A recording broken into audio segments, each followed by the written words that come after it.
Good morning, WTOB listeners. This is Dylan Greenwood along with Jessica Armentrout of Greenwood Law, and we're here to present to you For the Record with Greenwood Law here on WTOB. And this morning we're going to be talking about prenuptial agreements, postnuptial agreements, and how those operate in the state of North Carolina. They come about because when people are getting married and then become married, they accumulate property. And they tend to accumulate a lot of property. Some people do, some people don't, but a lot of times people are buying homes or buying cars, accumulating property on behalf of their children, whatever it may be. It seems that people accrue things over the course of their marriage. And not just assets, but sometimes debts too. Absolutely. And North Carolina approaches that. They approach the property and the debts, that those things are shared among the people in the marital unit, the two people that are married. And so when a divorce happens, if it does, the determination comes, well, what property was accrued, what debt was accrued during the course of the marriage, and then you're trying to divide that out equally so that everyone has their fair share. And not just property, but also spousal support can be a part of prenups and postnups and other marital related contracts. You're exactly right. So that brings us to, well, how could you contemplate those those ahead of time? And that is done in part through a prenup. Yes, prenuptial agreement, premarital agreement, whatever you want to call it. Those are generally used by people that want to avoid a fight if in the event of a divorce.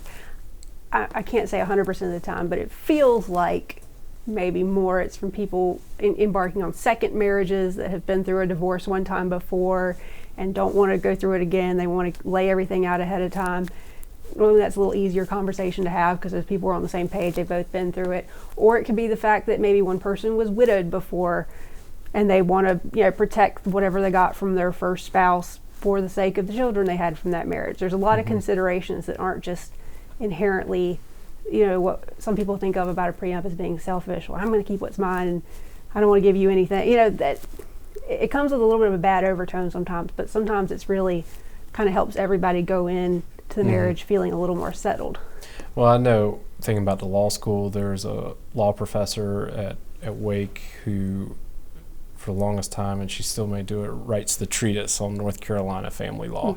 And she's pretty famous for saying, well, you probably wouldn't go into business with somebody without some sort of partnership agreement. It wouldn't be wise to do it. So why would you do that in the course of a marriage? And so that's her big push for why prenuptial agreements are important for married couples and why they should consider doing them. Because when it gets down to it, as a couple in the state of North Carolina, you have four options. You can elect to remain single and avoid all the consequences of family law, trust law, estate law, or whatever it may be.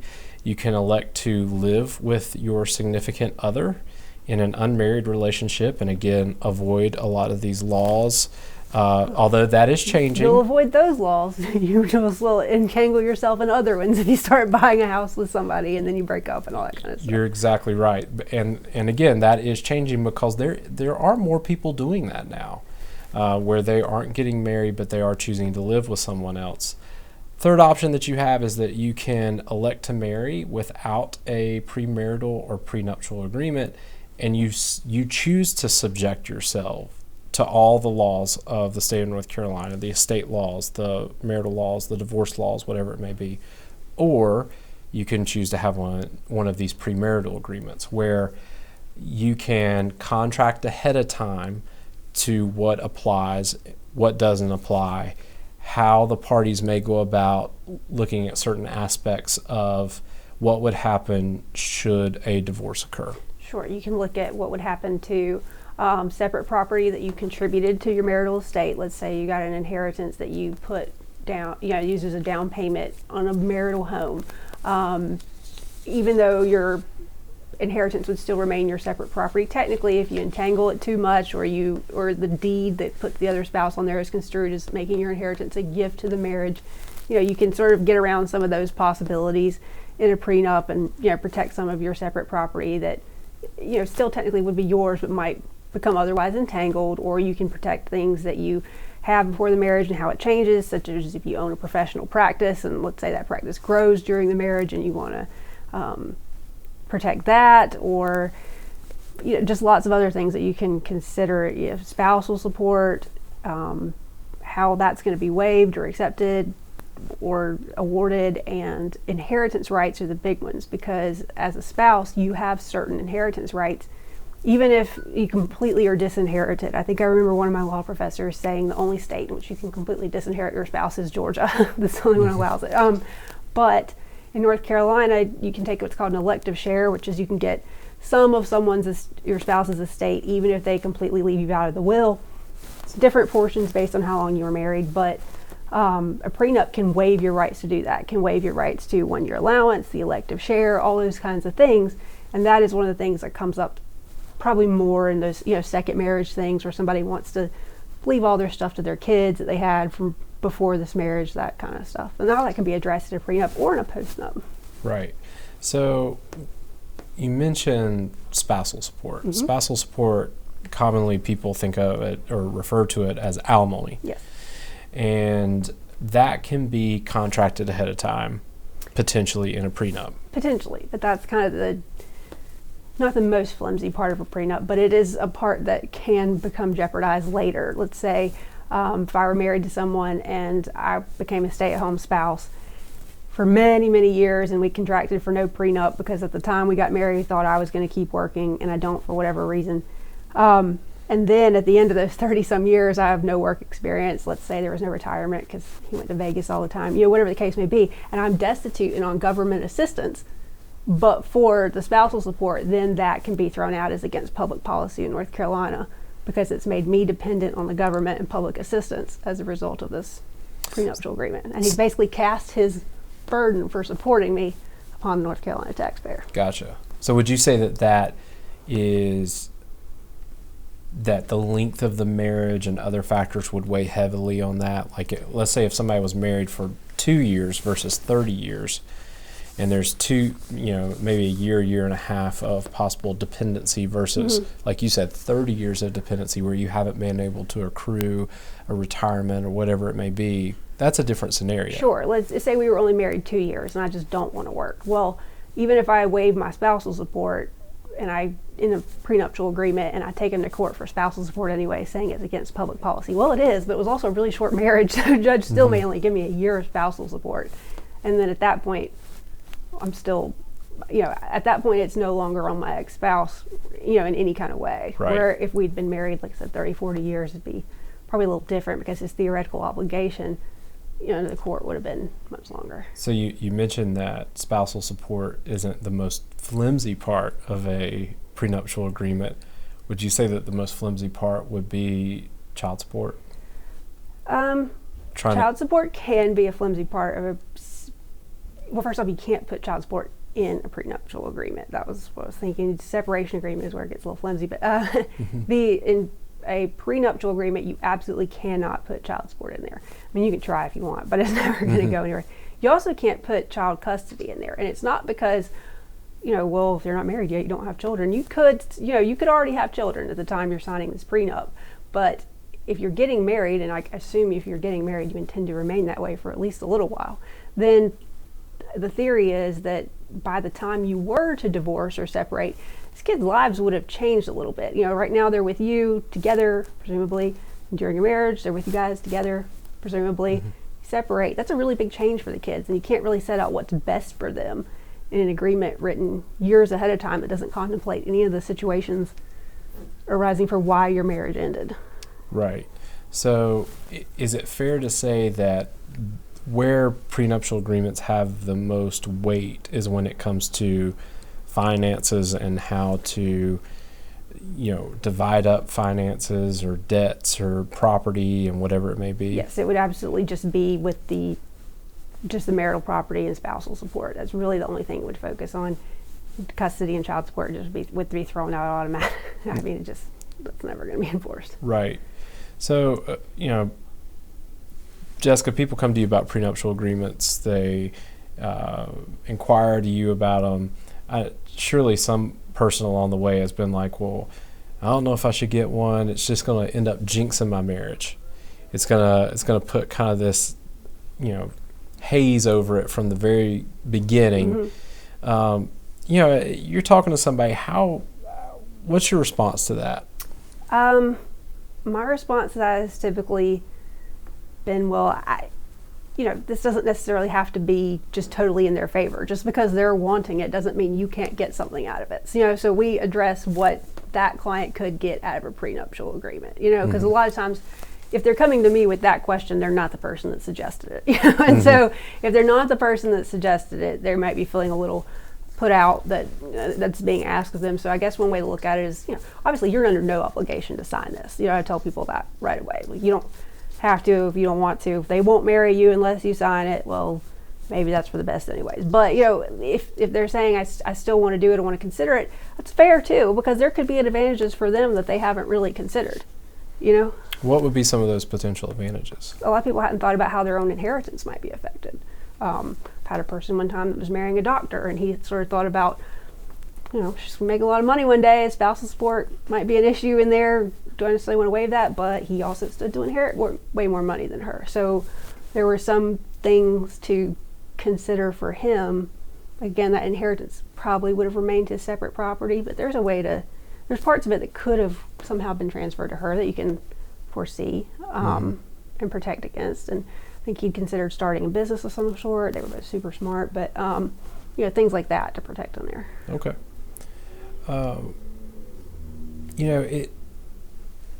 I think one of the things, and we've kind of alluded to it in this, is that it sort of takes some of the romance out of marriage, or some people may feel that way, that it kind of boils it down to a business deal. But arguably, North Carolina, as much as the laws of this state, and really every state, want to protect family structure, family units, those kind of moral type things, there is a significant part of North Carolina statutes that look at marriage as a business deal.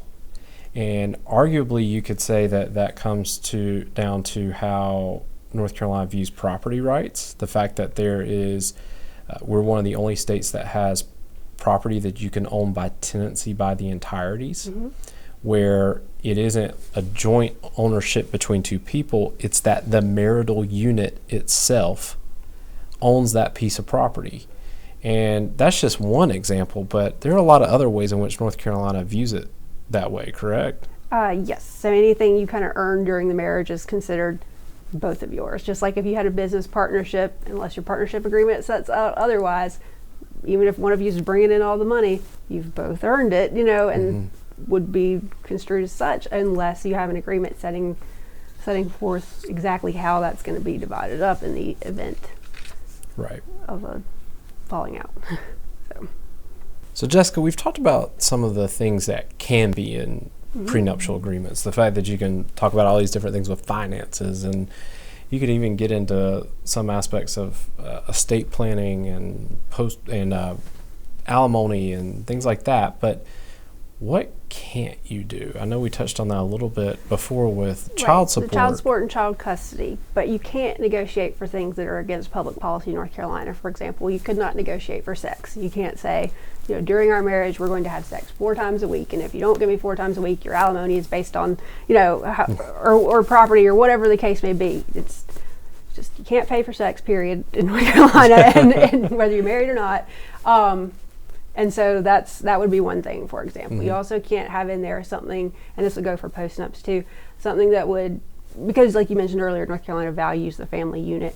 You can't have things that would encourage one party to leave the other spouse. So, you can't have, well, if husband leaves, wife gets everything, because that incentivizes wife to not be a very good spouse, because that incentivizes her to do anything and everything to drive husband out, because then she will get everything.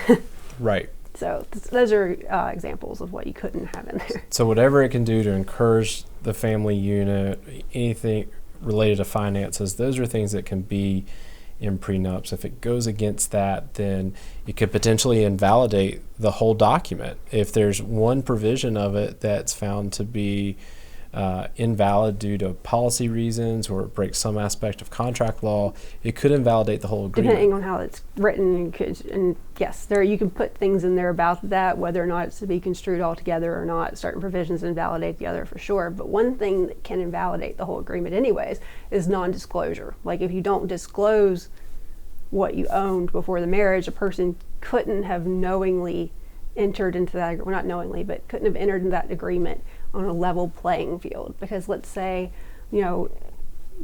I was standing to inherit millions of dollars, and then my spouse agrees in the prenuptial agreement, or potential spouse at that point agree, and he doesn't know that, or he doesn't know that I have already inherited that.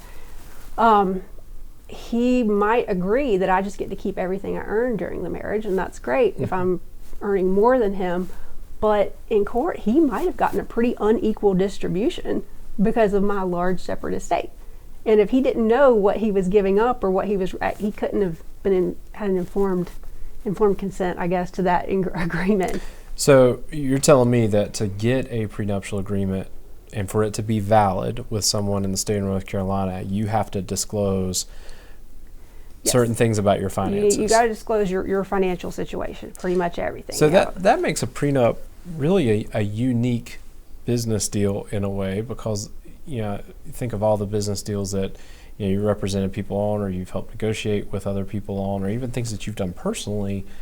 It's up to you to gather that due diligence, to do the research ahead of time.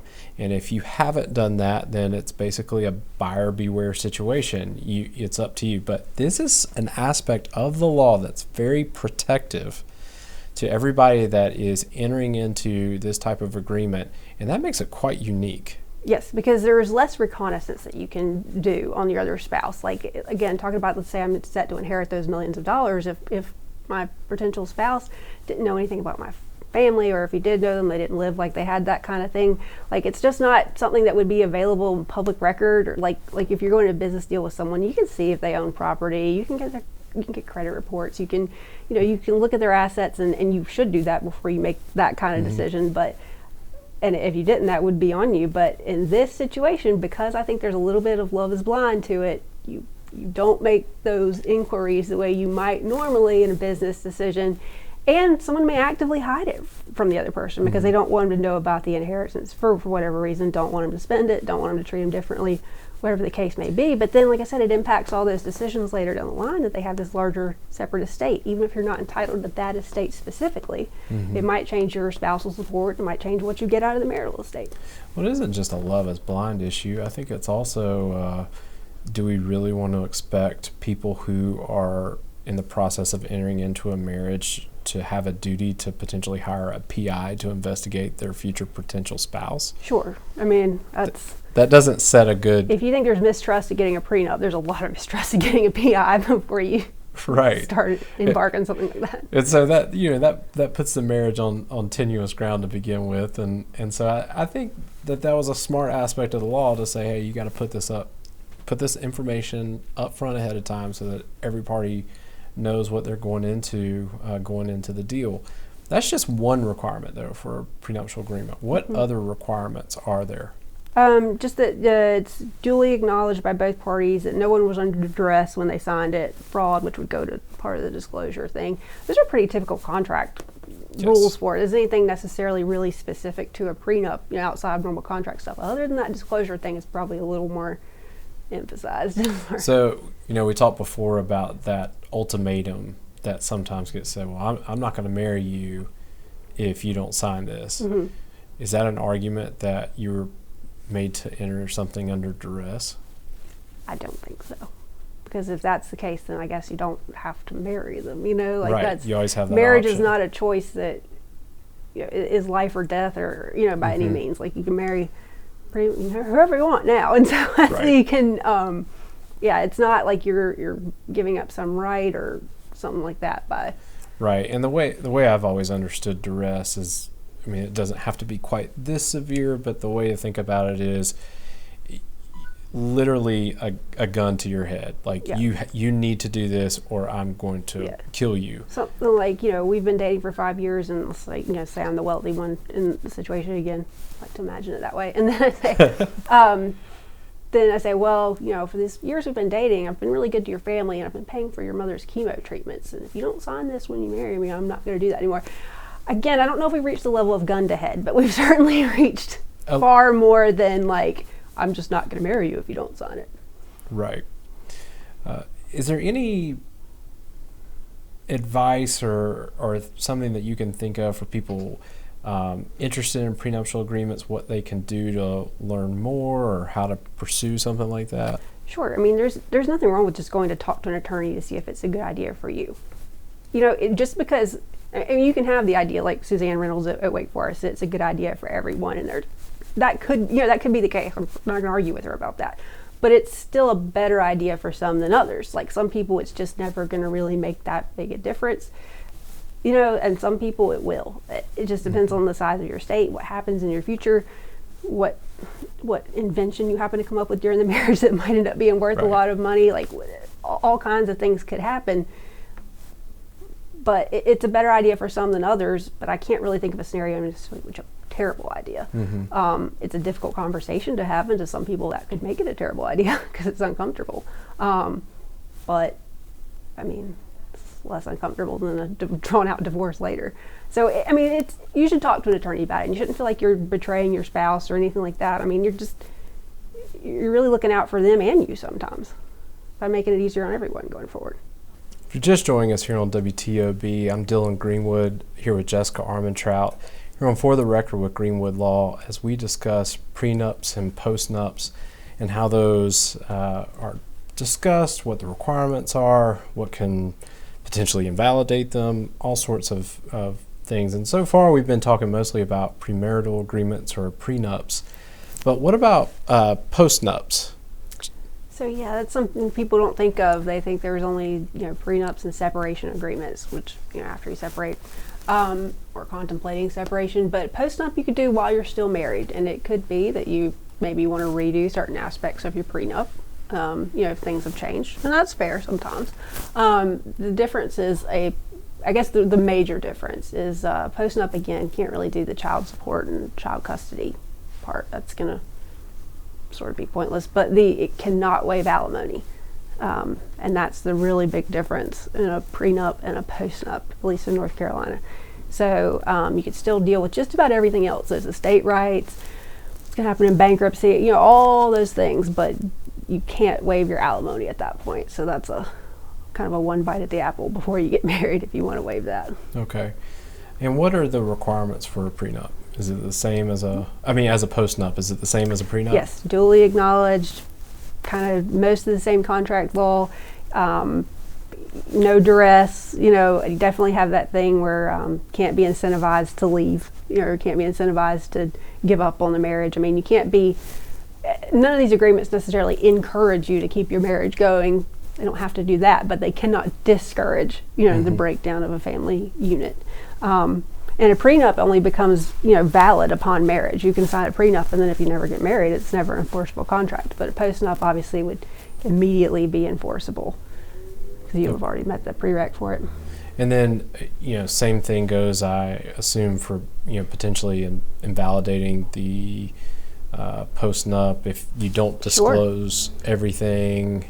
Sure, and then things might have changed since you had that prenup. Like you could have a whole lot more going on in your life now than you did, with the prenup. Like you could have patented that invention or whatever the case may be. So if you did have a prenup to begin with, and you come up with a postnup, do both documents remain valid, or does the postnup kind of eradicate the prenup, or is that something that's addressed agreement to agreement? You would need to address that specifically in the agreement, because like I said, if you had an alimony waiver in the prenup, you can't have that in the postnup. So you could specifically, in your postnup, you could maybe specifically modify parts of the previous agreement, but you would not want to, in that scenario, I would think, totally replace it, because if you're the one that needs that alimony waiver.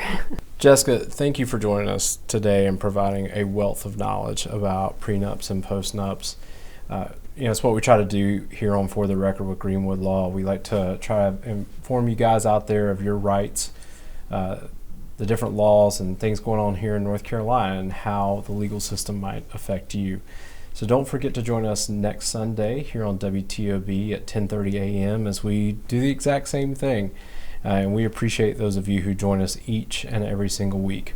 But before we go, don't forget that Greenwood Law Bill of Rights, and that's first and foremost, I will not represent myself in a court of law. 2, I will not do law enforcement's job for them. 3, I will not make statements when stopped by law enforcement. 4, I will not consent to searches when stopped by law enforcement. And 5, I will not be my own star witness for the prosecution. It's not a crime to know and assert your rights. And everyone, be safe out there. This is For the Record with Greenwood Law, signing off.